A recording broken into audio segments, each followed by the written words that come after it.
Salut, bine v-am regăsit.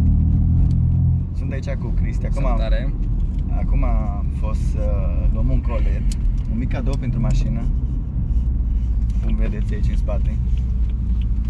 Aștept după el cam vreo 2 săptămâni. Și acum mergem la mine acasă să facem un unboxing și să vedeți despre ce e vorba.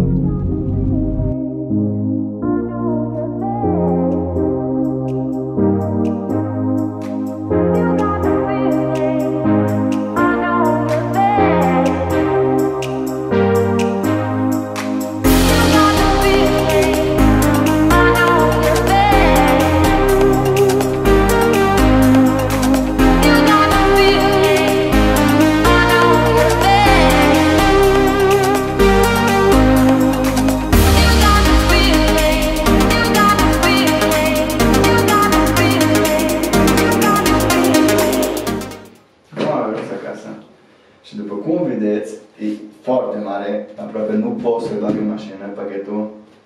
Deci, hai să vedem ce înăuntru.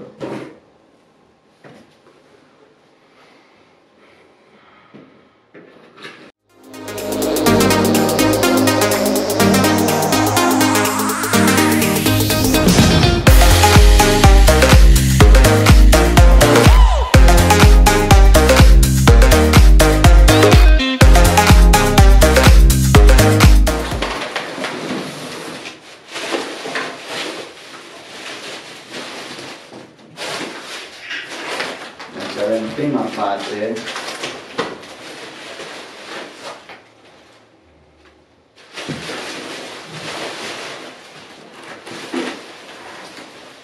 și asta e jucăria care am așteptat-o 2 săptămâni.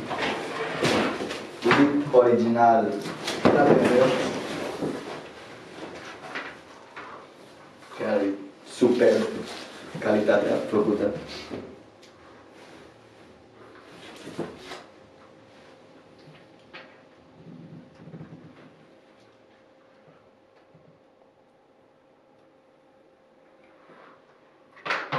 Avem toate instrumentele să montăm.